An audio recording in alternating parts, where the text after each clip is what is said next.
Hello! Hey guys, what's up? This is Common Censored. This is a show where we talk censored stories and people, sensible solutions, and common ground movements to fight and build. And sometimes other stuff. And welcome to this week's episode. Hope you're hanging in out there, especially if you're in Texas. Hope you're doing okay. Hope icicles have stopped forming in your living room. Yeah, we got a lot to get into. Some amazing stories of propaganda and garbage and all the such. You sound super excited. I am excited. What do you want me to be yelling at him? I'm excited. I want you to sound like the football announcers for like South American teams. Sorry. What folks here might call soccer, which is fucking stupid. It's football. American football is hand egg. Go! Right. That's how I want you to have that same. I want you to bring that energy to your stories of propaganda. All right. So today is the confirmation hearing of Barry Garland to be Attorney General. And we're not going to spend much time on this. They're likely going to confirm him. They believe there'll be at least a few Republicans that confirm him as well. But I just like to remind everybody that when they were on the bench together, Brett Kavanaugh and Merrick Garland voted together 91% of the time. So really, these people are very similar. I think it was like 93%, but right wing and left wing, or called right wing and left wing. They're all part of the kind of middle ground of the corporate state. And that is what is being confirmed today in the Congress. So good things, good things happening. Exciting. Very exciting. But listen, the adults are back in the room, okay? That's right. what the adults are back. That's what MSNBC That's what that means. tells us. The adults are back in the room. We can bomb like adults. We can put people in prison like adults. We cage children like adults. Cage children like adults. We can fail to deal with pandemic like adults. And it really is. I mean, the adulting that's going on right now is really just wonderful. It's wonderful to see. And it makes me proud of humanity. Yes, I'm proud to be American. Speaking of caging children. Yeah. So this happened last week, and you all might recall that among other things that Biden never plans to do, one of his campaign quote-unquote promises, his campaign claims, was that he was going to really do a lot to address the immigration issue and stop being a fascist about it. And that is just not true. Be an adult in the room. Right. But he's just now being an adult fascist, which, I think is actually a little bit more concerning. So Biden's new ICE guidance completely backtracks from his promise of a 100-day deportation moratorium. In fact, it expands enforcement priorities, and spoiler alert, he's already deported hundreds of people. Dude's been in office for about a month now, and he's already deported several hundred immigrants. And this was supposed to be a 100-day moratorium, which obviously that's not. And these new guidelines, the ACLU released a statement on the 18th about this, and basically said that this is a disappointing step backward from the Biden administration's earlier commitments to fully break from the harmful deportation policies of both the Trump and Obama presidencies. Now, what's important about that, I think that was worded a little too nicely, but what's important about that is that they highlight that Obama, who was known as the deporter-in-chief, also did not have good immigration policy. And basically what Biden's doing is that he's going back to Obama's policy, but also sprinkling some shit on top, like some horrific shit on top. And I just want to say that the possibility to not do all this is in the forefront. I mean, it's really not that hard for him to avoid doing all this. As I covered on an article and I redacted tonight, with executive order, with an executive action, he could give temporary protected status to all immigrants in the country. So he could stop all this. Because I think the common response for a liberal who's like thinks Biden's just a great guy and he's trying would be, well, these are the systems that are in place, and Biden can't stop all deportations that are already going forward, and he's working on it. But bullshit. Right. And so there's some new some new quote unquote guidance for the enforcement and removal of human beings. And this is basically like the prioritization. There's new prioritization of 3 tiers. One being undocumented immigrants who are deemed to be or who are suspected of being a national security threat, vague. 2, undocumented immigrants who entered or attempted to enter the country on or after November 1st, 2020. Fucking arbitrary. And 3, undocumented immigrants convicted of certain felony and gang-related offenses. Now, what's particularly important about the new guidelines is that ICE agents are on alert that, quote, no pre-approval is required for presumed priority cases, end quote. So if any undocumented immigrants fall into any of those 3 categories, ICE agents and officers, quote, need not obtain pre-approval for enforcement or removal actions that meet the criteria for presumed priority cases. I mean, holy fuck. This basically says that ICE agents themselves can just say, well, this mother who was walking with her daughter is a national security threat, and I deemed that to be the case. I don't have to have pre-approval, so fuck you, is basically what that says. She looked at me very harshly, and that could hurt the feelings of a white person in the country, and so that is a terror threat. I mean, I agree. And so does ICE.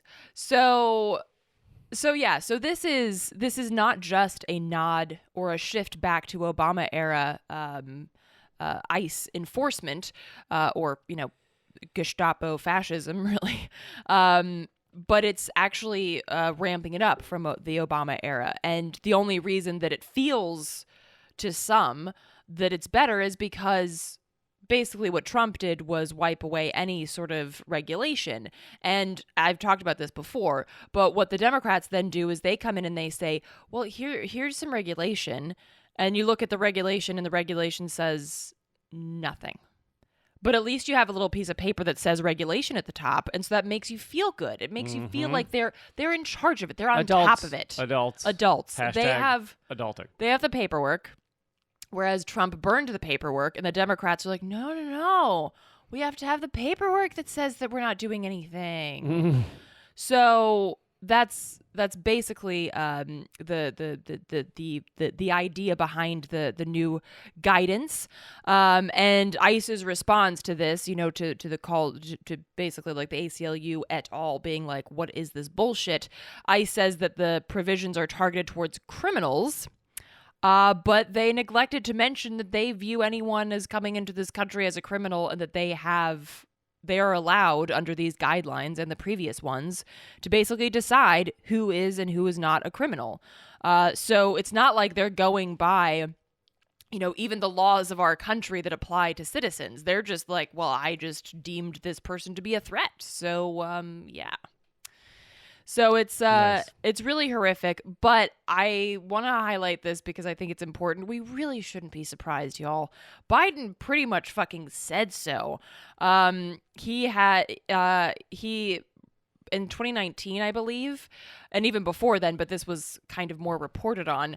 An immigrant rights activist questioned Biden about immigration policy and said that there needed to be a moratorium on deportations, and Biden flat out disagreed and then told the person to go vote for Trump. I'm not kidding. Those were his exact words. That was Biden's standard response during the campaign for anybody who dare question whether he was a good liberal, whether he was going to do anything positive. And he would just say, vote for Trump, because he didn't really have any answers. Because that's all that you can say when your policies don't differ that much from Trump's. And on top of that, Biden received $5 million from border security and immigrant prison companies during his campaign. So we can kind of assume he'd do their bidding.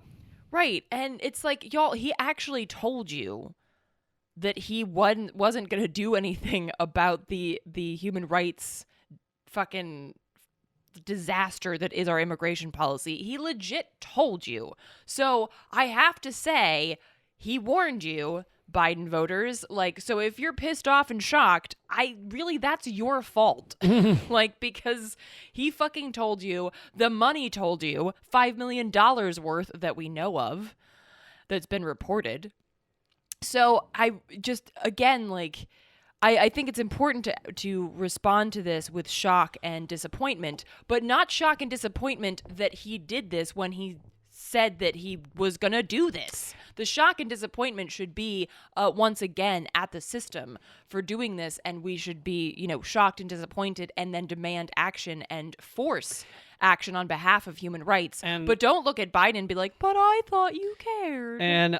And I know a lot of liberals who think that we need to get Trump out of office because of the way he treated immigrants, and right now they think Biden is doing better. I won't say who they are, my family, but they believe these things, and I think if you were to tell them this reality, they would assume you must be lying or something. And they'd probably point to something like the fact that he stopped the Muslim ban on flights, but that's not enough, and that goes to show how we have, accepted or normalized the idea that all you have to do to be the quote-unquote left-wing presidential candidate or president is just a slight modicum of treating immigrants or treating others slightly better, and then that makes you the bold left-winger, rather than demanding something more than that. Right. And of course, this is the deep propagandization of the two-party system, which Lee and I have talked at length about. But who is this Lee you speak of? How dare he talk to you without my approval? But so that's the update with Biden, and he's just doing a crackerjack job. And there's you mean cracker job? Touche. And so we should really just harken back to when he started his campaign and he spoke in front of a bunch of fucking rich assholes and said nothing will fundamentally change. That's the Biden that you should believe. That is the guy who is actually telling the truth in front of a group of his peers, other old, rich, white douche nozzles. That is the Biden that is actually telling the truth. Nothing will fundamentally change, and that is what we see here. Yeah, it's like when we saw the leaked transcript of Hillary speaking to Wall Street. Right. Like, that's when she was speaking the truth. Exactly. She was in front of her fellow oligarchs, right, and she was telling them how things will be, and it was the opposite of what she tells people on campaign speeches, because you look to when they're speaking to their fellow oligarchs. Exactly. It's like when they're observing animals in the wild. Like, you want to try to observe them without them knowing that you're there, without interference, and observing them like among their own kind. That's exactly the situation here. You have to observe them when they're amongst their own kind. Not because if they see you, they're gonna put on the Democrats will at least, they're gonna put on that mask and then wrap themselves in a fucking rainbow flag and be like, oh my gosh, I care about you. So, yeah, watch out for that. Now, we lost the analogy, right? The animals don't put on a rainbow flag when you watch them, do they? That's a good question. I've never actually been amongst, like gorillas when they notice that I'm there. Maybe you just weren't around the gay gorillas. That's true, These are good questions. I'm going to contact Jane Goodall. But anyway, yes. So, also, TPS, which is the... Oh, God, what does that stand for? Temporary protected status. Thank you. God, I'm so bad with the acronyms. There are TPS actions happening this week in D.C. for folks who don't know about... SBWTA. So bad with the acronyms. All right, I'm going to need you to stop. There are actions happening this week in Washington, D.C. with regards to TPS. Basically, the TPS, just a quick little side note about this. TPS provides temporary legal status to groups who are unable to remain in their home country due to ongoing armed conflict, environmental disasters, or other critical situations, mostly caused by the U.S. Caused by the U.S. and caused by the U.S. Yes, exactly. So this has been in place for a while. It was, not surprisingly, it was sidelined and trampled on by Trump, and so the call now is to have this pathway to citizenship opened up for folks in the United States with green cards and a removal of the Remain in Mexico policy, which was basically like to have Mexico. I'm serious. I know. To have Mexico as like a holding cell for people. So think about this. We create a coup and put in a U.S. puppet government asshole in places like Guatemala or Honduras, and then people flee there. Or we create economic war against a country like Venezuela, and then people leave because they're having trouble getting medical care because we won't let Venezuela function as a society. And so they leave, and then we're like, yeah, you have to stay in Mexico. Right. It's like, it's not Mexico's fault, nor are they the one, like, what the fuck is that? Yeah. No, it's bullshit. And this, yeah. So basically this is the call, and there's been some mutterings inside Congress, and of course the Democrats are like, well, what we really need to do is make it clear to the Republicans that that TPS is necessary, and I'm over here like, why? Because you control the both houses of Congress. Republicans never gave a flying fuck about your opinion when they controlled both houses. So I continue to be perplexed by this. Well, we have to convince Republicans that Latinx they're people too. Well, and legally, as I said at the beginning, Biden could give temporary protected status to all immigrants with his own executive action. They don't even need Congress. But this is something Democrats like to do and have done for generations. It is, especially in the past maybe 4 or 5 decades, it is claim they want to do things, but the Republicans stop them. And so the truth is, I think a lot of the Democrats were hoping to lose the Senate so that they could continue to say, well, we don't have the Senate. We just can't. What can we do? We just couldn't. We tried. We just couldn't do it. We just don't know how. Whereas you look at Trump, how much did Trump actually get through Congress? Very little. How much did he do? Fucking all kinds of chaotic shit. Because the truth is, we have a fucked up system where the president can do a lot of things without Congress, and now he has both houses of Congress, and he's still trying to play that game. Right. So once again, that is some bullshit, and don't believe it when you hear fucking Democrats pearl clutching, wringing their hands, crocodile tearing about the fact that they couldn't offer even a it's in the fucking name, temporary protection to refugees fleeing United States aggression. They just couldn't do it when they control basically the entire fucking government. Fuck you. That's it. Fucking government, fuck you. Next topic, please. For the love of fuck. The next topic is the other F word, Facebook. On Thursday, February 18th, Facebook just straight up blocked Australian users from viewing or sharing news. What they're calling the nuclear option. So this, when I saw this headline, I was like, wow, that's kind of a clickbaity headline. There must be something. It must not be that extreme. No.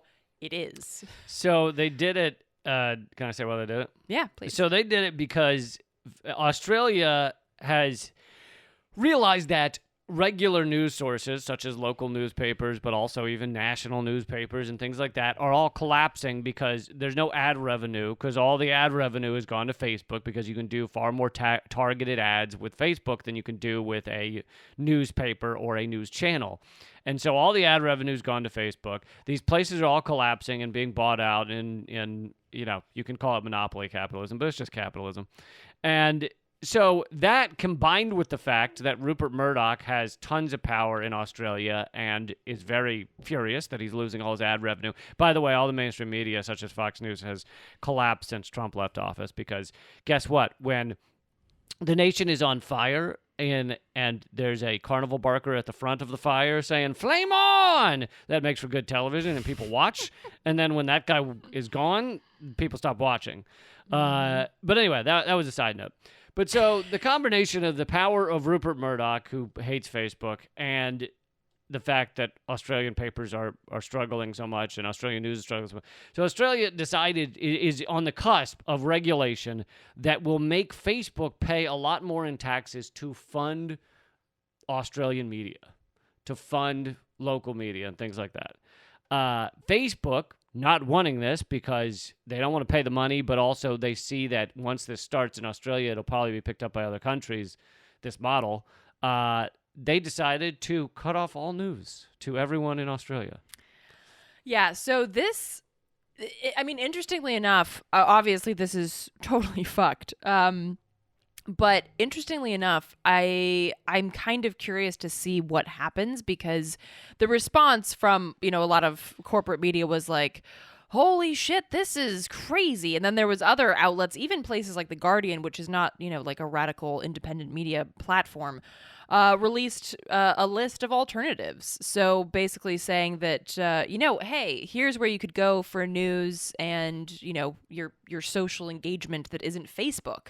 And this is actually a powerful, lesson or a powerful indication of what is happening in the U.S. It's just not as overt. I mean, Facebook has already kicked off a lot of people, has stopped you from seeing shit that you should be seeing, et cetera, et cetera. But this is a powerful reminder that there are alternatives. There should be a continuation of building alternatives. And also, don't get your fucking news from Facebook. Media literacy is something that cannot exist in the space of a social media. Highlighted in our next topic.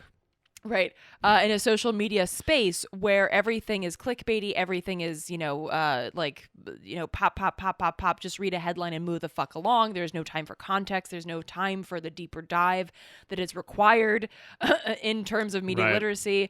Right. And also, I'll make this point with regards to social engagement. That is also something that, while we can get, you can see pictures of your friend's food or their dog or your niece or whatever on Facebook, that's not actually engaging with them. And I know I'm not saying anything that's like, what? Really? I know I'm not saying anything that you don't already know, but I think internalizing it is important, because one of the very important things with regards to not only media literacy, but perhaps more importantly, community organizing and engagement, it can't all happen online. And I say this as somebody who does a shit ton of online organizing during this pandemic, but there still has to be those moments where y'all are in a park and you get to interact and have a longer conversation, while you're tabling or what have you. There needs to be these deeper relationships that have to be built in a space where people can speak freely and speak their minds and have time to have this conversation, to hash things out, to work things out. And that just can't happen on a Facebook, on a Twitter, on an Instagram. This shit has to happen out in the real world. So I think that in terms of, it's great that people are saying hey, here are social media news sites that aren't Facebook. But I think it's also an important time to highlight that news and community organizing cannot and should not exist solely in social media spaces that are not built for that kind of engagement. I've been hugging strangers in the park, and I do get a lot of hand sanitizer sprayed in my eyes, so I've started wearing goggles, but in general, it's worth it. It's worth it. Please tell me you're doing this while also wearing the snorkel. Yeah, I have on a snorkel, of course. I mean, good. Why would you not? But yes, all great points. And the other thing that people have been noting is this may be having the reverse effect that Facebook was intending. They were hoping that everybody would come crawling back and go, oh my God, we lost our news from Facebook. What are we going to do? I don't know what my friend, which photo of her butthole she posted on Facebook, and now I will never know. So But apparently it's having the reverse effect to some degree, where people are realizing there are alternatives. People are saying there's a need for alternatives. People are saying Facebook is too powerful, because they know no company should be able to do this, cut billions of people off from their news services. So yeah, it's, with any luck, this is actually having the reverse impact that they were aiming for. And if anybody is listening to this inside Australia, please send us your thoughts. Let us know how you have experienced this this blackout. And folks, you can send us emails with all kinds of suggestions and questions and the like at commoncensored@protonmail.com.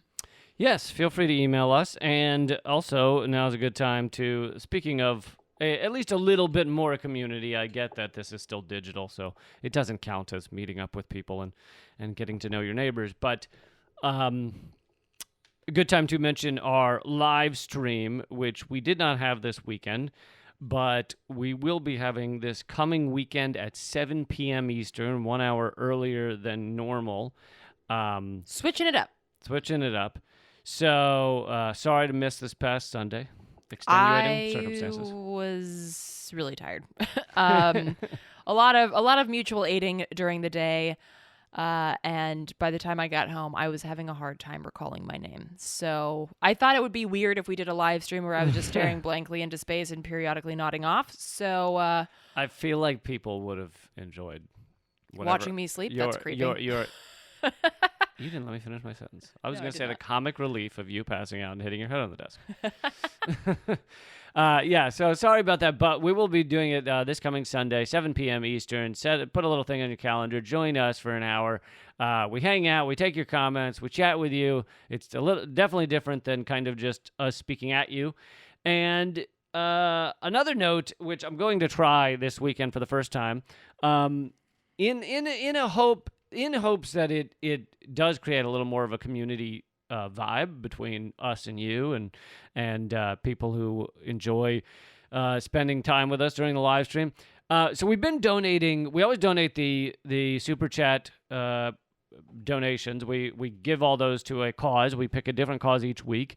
I wanted to try something where the cause or the recipient of those donations would be some of you guys who need it, because I know people are struggling out there. Many of you who listen to this show or watch the live stream occasionally will comment on how tough times are, and so we're gonna try asking people to email if they would like to be the recipient of some of the donations. And the goal is, this is not huge amounts of money. It's a few $100s usually. And the goal is that maybe we can help each other get through tough times. And it's not intended, it's obviously not going to be like, yeah, I have $25,000 in medical bills. Could you get rid of those? It's not going to work like that.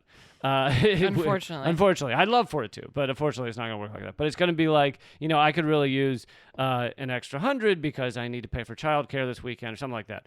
And so anyway, that is the hope, that some of you will be able to email and will be able to distribute the money back into the community to help people who are in need. And if it turns out that either, we don't get a lot of applicants, or it's just a really difficult thing to do, then we'll go back to donating to just causes that are organizations. But anyway, thought we'd give it a try. Trying something new. And so I think that's a cool. It's like a take a penny, need a penny dish at the bodega at the corner store. There are people under the age of 30 that have no idea what you're talking about right now. There's Yeah, but I like this idea because it's this idea of like, we're already hanging out together. Y'all have helped us raise money for some really badass endeavors and organizations. So why not try to help each other? And so, yeah, join us if you can. Tell us what you think, etc., etc. Cool. So a couple other quick notes before we get to our grand final topic, which I'm really excited about. Really very excited about. please join us at patreon.com/commoncensored to become a member of this show and keep the show going. Eleanor's movie is at hardroadofhope.com. My book is at leecampbook.com. It was one of PM Press's bestsellers of 2020. So that goes to show you it's amazing. It is. Does it really, or does it mean a lot of people were tricked into buying it? No. It's fucking rad, and and PM Press is great too. So they're not the kind of place that would trick people into buying some bullshit. So leecampbook.com. check it out. And all of Eleanor's work is at artkillingapathy.com. You can email us at commoncensored@protonmail.com. Okay, so I want to get into this topic, which is amazing on so many levels. And I'm also going to be doing a Moment of Clarity video about this. So if you've already seen the video, then maybe you won't want to listen, but I understand. It's okay.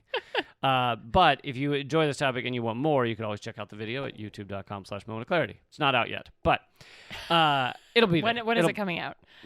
Today or tomorrow. Okay. Today is the 22nd. Tomorrow is the 23rd, in case you don't have the slightest clue. But so many of you may have heard that in our ongoing onslaught against China, at the end of Trump's administration, Mike Pompeo, and therefore the Trump administration, declared that China was committing genocide against the Uighur population, the Muslim Chinese. And that was then echoed by Joe Biden and Tony Blinken, the new Secretary of State. And so it is now the policy of the Biden administration that China is committing genocide. Can I say that again? Genocide against the Uyghurs.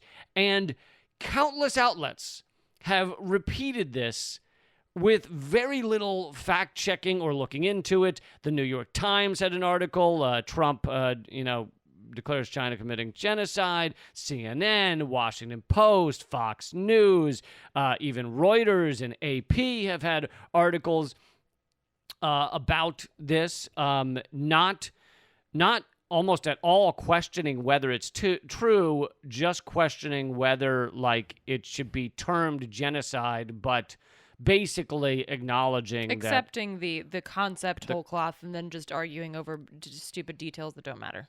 Right. All right. Just maybe getting into some of the details, but and I went back and looked at some of these articles to see whether they had even just a sentence or two questioning the finding of whether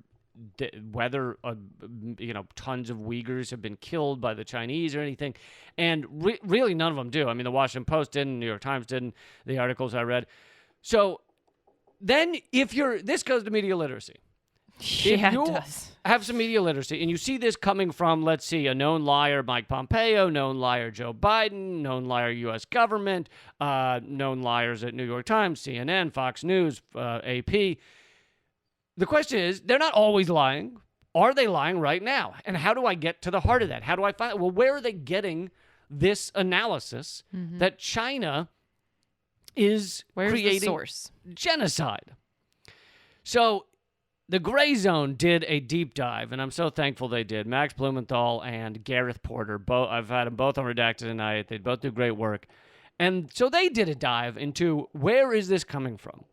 Well, the U.S. government's accusation of genocide against China stems from a single source, a June 2020 paper by Adrian Zenz.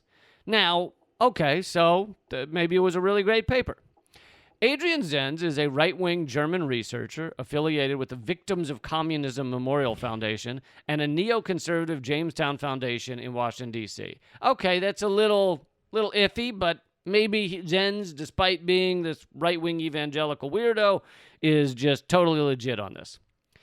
Now, the accusation of genocide comes from, quote-unquote, proof of a policy of demographic genocide. Meaning they are stopping the Uyghurs from having children, and they're calling that genocide. Now, let's see. while Zen's employers describe him as one of the world's leading scholars on People's Republic of China government policies towards the country's western regions of Tibet and Xinjiang, he is, in fact, a right-wing Christian fundamentalist who has said he is led by God against China's government.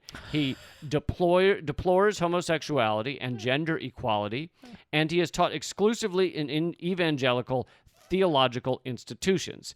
He also he also believes that Jews in the end times, which he believes are coming any day now, the Jews will be burned in quote unquote a fiery furnace. So I mean, who doesn't? now, yeah. I mean, have you met us? Ugh, worst. We're the worst. Now, here's something before we even get into the details of the study: is it a little odd that all of these outlets that are very careful to call out anti-Semitism, even weaponizing it against people who are not being anti-Semitic, weaponizing it against people who call for rights for Palestinians, they just, they are on the anti-Semitism patrol, right? New York Times will not let anti-Semitism stand. Mm-hmm. But they all love this guy who says a German right-winger who says Jews will be burned in a fiery furnace. It's a little cliche, isn't it? I feel like we've been there, done that with the German right-winger. I thought we had. I thought we had. He technically was Austrian, but, whatever. But they all seem fine with this guy, to the extent that they're not even questioning his findings. Okay, so you know what this reminds me of? I'm sorry. Yeah. I just really quick. No, I want you to interrupt. So it reminds me of like when after World War II, bunch of Nazi scientists were left over. Like what happens when you have a big party and then it ends and all these people just kind of standing around like yeah. And the U.S. was like, hey guys, come over to our party. We'd love some Nazi scientists. We don't care that you killed a bunch of people. It's fine. Operation Paperclip, right? Yeah, totally fine. We could use your particular expertise. And totally didn't care. So yeah, the idea that the U.S. has any problem with anti-Semitism is laughable. The problem that they have is with anti-Zionism, which is definitely not the same thing. And of course, as we've gone into, and of course, not so ironically, although perhaps ironically to some, the protection of Zionism actually leads to more anti-Semitism, but. Yeah, so the U.S. I mean, and there are the KKK, these white supremacists that stormed the Capitol wearing shirts that said 6 million wasn't enough, et cetera, et cetera. The right wing and really just the institution of the United States has been totally fine with anti-Semitism since forevers, and. The fact that this guy hates, and by the way, like also totes fine with, being anti-LGBT, anti-gender equality, also, of course, very fine with that. So the fact that this Looney Tune guy who claims that China's killing the Uyghurs or, is engaging in genocide against the Uyghurs, the fact that he's also a total fucking Nazi and fascist, not a problem. Wouldn't be a problem. Well, I mean, why would it be a problem? It would be a much bigger problem if this dude were like, I don't know, like leftist, a leftist who helps his neighbors carry their groceries and plants vegetables in a community garden. That would be a way bigger problem. So for those who have extra time after this, look up Operation Paperclip. Yeah. The part of it that I knew about Operation Paperclip, bring Nazi scientists over here and all that stuff, but the thing I only learned recently is that one of the main Nazi rocket scientists is probably the reason we were able to get to the moon and everything. So it's quite likely we would not have gotten to the moon on the timescale we did, maybe not for decades without this Nazi scientist. But moving on, Zen's claim of genocide is referring to Article 2D of the UN Convention on Genocide, quote, imposing measures intended to prevent births within the group. However, Article 2 qualifies that the relevant acts are those, quote, committed with intent to destroy in whole or in part a national ethnical, it says, racial or religious group as such, unquote. But preventing births by itself cannot be evidence of alleged genocide without evidence of intent to destroy the group. Otherwise, any birth control program provided to an ethnic group would be evidence of a policy of genocide against that group. And there are policies of providing birth control across the world. Yeah, and suggesting that birth control equals genocide is really, really fucked up. It's actually far more genocidal to withhold that from people, and thus ensuring that maternal mortality rate rises, infant mortality rises, STDs that kill people such as HIV and AIDS rise. So it's actually the opposite, and the conflation of birth control with forcibly, what's it called? The shit that they did, sterilizing, for the idea that birth control is equal to forcible sterilization, that the U.S. being the home of eugenics, that engaged in against mentally disabled folks and black and brown folks, indigenous folks. Yeah, that is hugely, hugely fucked. Birth control is not equal to forced sterilization, so just stop it. Right, but this is an evangelical zealot, so it makes sense. So he claims that he can prove the intent to destroy because the population growth rates fell by 84% in the two largest Uighur prefectures between 2015 and 2018 and declined further in several minority regions in 2019. But more complete statistics that Zen cited in his report and data that he conveniently omitted contradict his conclusion. Both official Chinese figure and Zen's agree that the Uighur population in Xinjiang increased significantly between 2010 and 2018. Whoops. Zen's figures show an increase in Uighur population from 10 million to 11.8 million during 2010 to 2018. That means the Uighur population in Xinjiang grew by a staggering 25%. As the Chinese government has freely acknowledged, a 5% decrease in the birth rate in Xinjiang between 2017 and 2018 was the result of equal enforcement of family planning policy across ethnic lines. It used to be that Uyghurs got an exemption from, because China stopped the one-child policy, but they still have like a 2 or 3-child policy, and so they've only recently stopped letting Uyghurs be exempt from that policy. I'd also be interested to know what caused the exemption. Yeah, I don't know that. Yeah. Anyway, sorry. I was just speaking out into the world in case anybody knows the cause of that exemption. I'm interested. So, a 2019 study by Lancet Medical Journal described China's improvement of maternal health and infant mortality reduction as a remarkable success story. China has been going out, this is not a quote anymore, going out to these areas, to Xinjiang province, and helping people, giving them health care and such. Those bastards. Another study that year by this is back to quoting, by the Chinese Academy of Medical Sciences arrived at a similar conclusion. How these positive health indicators could serve as proof of genocide was left unexplained by Zen's, who just omitted these numbers and in his report. So throughout the report, Zen's frames the expansion of public health care services in Xinjiang as evidence of genocide. And it actually shows a photograph. He includes photographs of Uyghur residents of rural regions of Xinjiang receiving medical consultation at a free health clinic.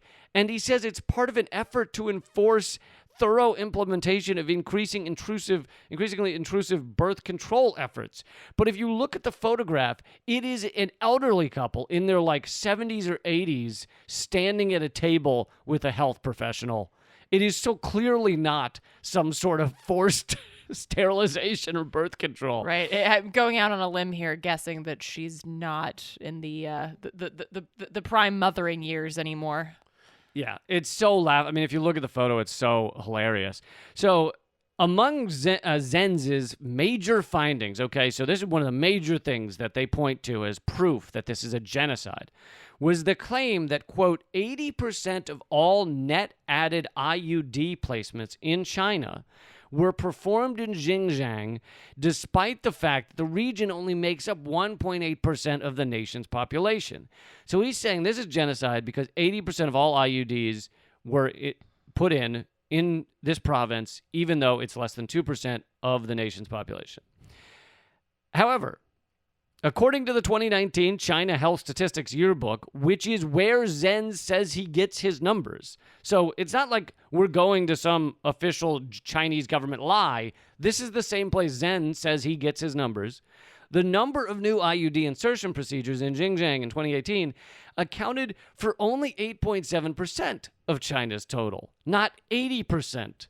So Zenz's major finding is off by a factor of 10. Also, again, birth control does not equal genocide. I myself have an IUD, and actually this is an interesting point to bring up. Well, I guess there's an argument that if they were literally grabbing women and shoving IUDs in them against their will, all of one ethnic group, okay, that'd be well, different. right, but that is okay. So first of all, if you actually wanted to sterilize people, that's not how you do it. And second of all, this is actually an interesting point because IUDs are far less common in the United States because... Oh, right, evangelicals. Well, evangelicals, but also because of Big Pharma. Because for those who aren't familiar, IUDs are they're like little T-shaped things that sit inside of a woman's like past the cervix, and basically it's either hormonal, which lasts I think 5 to 7 years, or it's non-hormonal, and that lasts for 10 years, which means that basically for 10 years, you don't have to take the pill, you don't have to put on the patch, you don't have to put the ring, any of that. Income stream. Which means that you are no longer the consumer of birth control for Big Pharma. Right. So this is a bummer. And also, the fact is that IUDs are more effective, that statistically speaking are more effective than sterilization, which basically just means that they are so effective that it's almost impossible to become pregnant while using the IUD. So as a birth control method, they are the best. And it's not like you can forget to do it because it's just in you, and it's incredibly efficient. Right. And people around the world outside the U.S. Tend to prefer this method. It's more popular in Europe than other forms of birth control and things like that. But that's also because, socialized healthcare. They're like, hey, this is more efficient. I can set it and forget it. It lasts for years. I can choose a non-hormonal version, which a lot of people prefer, myself included. Wow, what a great concept. I think maybe this should be a separate segment. I know. Hold on. I'm almost done. I totally agree with everything you're saying. But... basically, this is an important thing to note, that the use of IUDs is actually connected more to socialized healthcare systems and systems where people want to ensure that people have the right to choose exactly what kind of birth control method they want and when they want to get pregnant, et cetera, et cetera, and et cetera. where Big Pharma doesn't own the government. Right. Thank you. That was thank you for coming to my TED Talk about IUDs. If you have any questions, see me after. IUD are great. What was that? I don't know. I was trying to make a failed joke, but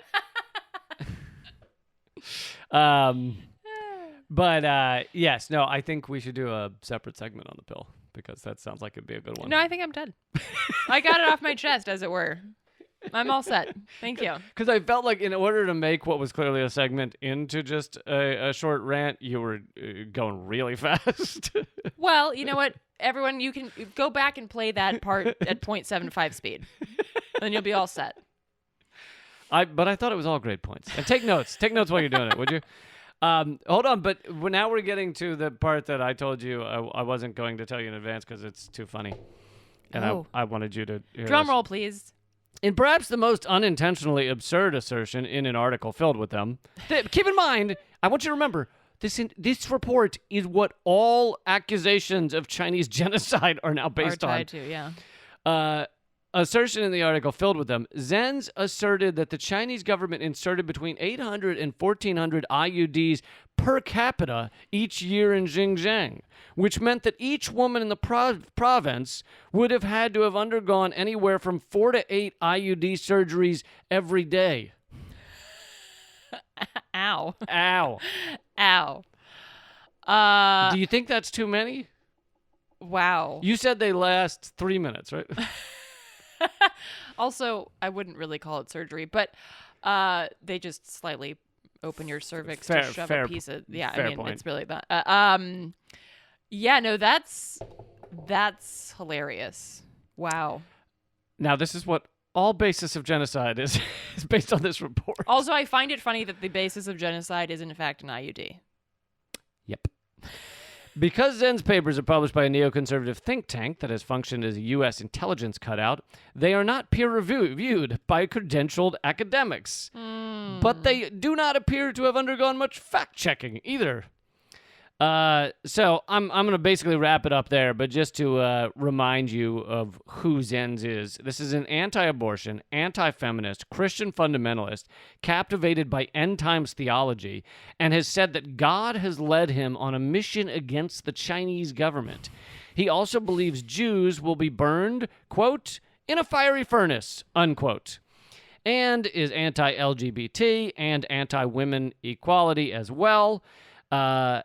And like other born-again evangelicals, Zen's is also fiercely anti-abortion and opposed to gender equality, which I just said. But it bears repeating.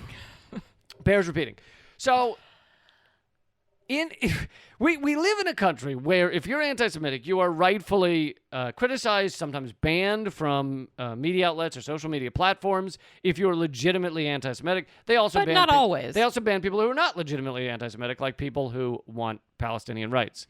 Or freedom. But I also this guy, who is a fucking nutbag, evangelical fucking horror show, happens to be a German anti-Semite, which doesn't help, believes Jews will die in a fiery furnace, and all of the basis of China committing a genocide against the Uyghurs is coming from this report that he put together, where he clearly is making shit up and getting numbers immensely wrong, either by accident or intentionally, likely intentionally. And yet this is parroted by fucking New York Times, CNN, Washington Post, the AP, Fox News, the U.S. government, fucking Mike Pompeo, Tony Blinken, Joe Biden, and just about everybody in Congress, because I haven't heard any of them standing up against this, which means how many Jews in Congress are defending this German anti-Semite garbage report that makes genocide a laughable propaganda tool? How many Jews are there in Congress? A lot. Oh, really? Oh. Dianne Feinstein, Bernie Sanders, there's a long list. I thought there were like 4. Anyway, that's not the point. Al Franken used to be. Yeah, well, I'm also curious, like, when did his report come out, and how quickly did it, like, basically spread like wildfire to Reuters and all these other... Well, it was covered in a lot of those outlets in June when it came out, or July, the following month. But our government didn't decide to declare China committing genocide until the last 12 days of the Trump administration. Pompeo put out that statement. And rather than say, like, what the fuck is this? Most of the Democrats or liberal media that commented on it said, it's too bad Trump waited this long to stand up to China. Well, and here's the thing, like, this is basically the same. It's comparable, because you pointed out there are no peer-reviewed studies, and there's no, there's no scientific community or, research community being like, yeah, that's true. This would be comparable to somebody saying the earth is flat, and then this becoming like a national story that, yes, the earth is flat. But the difference here is that the U.S. has vested interest in making China look evil. They don't have vested interest that I know of saying that the earth is flat. So because it is a part of the U.S. government platform to try and bring China down, they are willing to accept this level of crack pottery in order to further their aims at bringing down China. And that is fucking amazing. It's horrifying. It would be hilarious if it weren't actually so true and dangerous. To me, this just also makes such an embarrassing blow to our media. I mean, I know people that are listening to this already knew they were propaganda, but to watch these fucking articles, fawning over this or acting like it's legit. And so here's I guess we can wrap up after this. Sorry to go on too long, but here's how the New York Times addresses this. So this is from January 19th, New York Times. The Chinese government has rejected any accusation of genocide and other human rights violations in Xinjiang and often deploys the language of anti-terrorism to defend their practices. So you notice that by saying the Chinese government denies this, which is true, that they deny it, the New York Times knows that you'll be like, yeah, right, they would deny it. Fucking China. So it doesn't actually, if the New York Times actually wanted to undercut this report and look into it, they would analyze the statistics and the numbers the same way the Gray Zone did, but they don't want to do that. To continue from the New York Times, Biden's nominee, now he's approved, Anthony Blinken, said Tuesday at a Senate confirmation that he agreed with the genocide determination and denounced the concentration camps. One American official said the best rationale for genocide label was the use of forced sterilizations, birth control, and family separations to destroy Uighur identity. Biden said in a statement, Biden called China's actions genocide. Trump said, we must, I don't know about that. That sentence is cut off. China has for decades exercised heavy-handed control of Xinjiang's ethnic minorities. Now, here's the thing. Even if that's true, China's had heavy-handed control. Okay, well, let's talk about that in reality rather than this false garbage we're being fed. I mean, the U.S.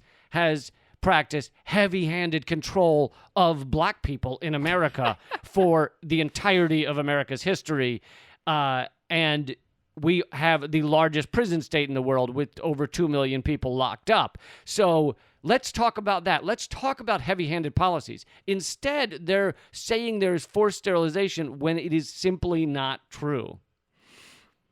Yeah, but and I think, kind of wrapping up here, I think the moral of this story is mind your own damn business. The U.S. has no fucking business trying to bring down China or bring down any government.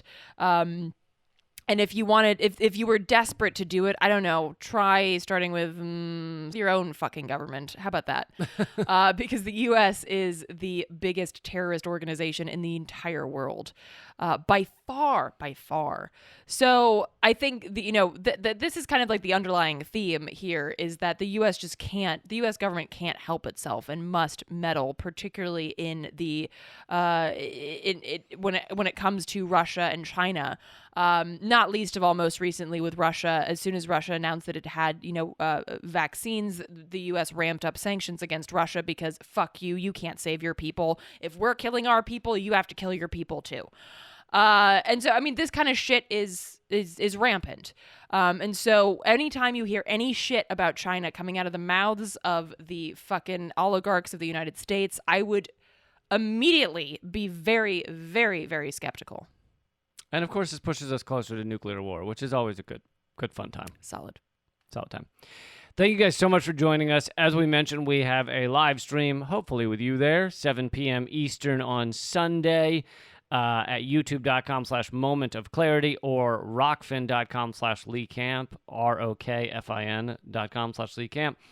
Eleanor's film is at hardroadofhope.com. We hope that you will support this show by going over to patreon.com/commoncensored, and we're going to head over there to do 10 to 15 minutes of extra content for everybody who is supporting the show by being a member. Can't thank you enough, and we'll see you here next week. Act out. Keep fighting.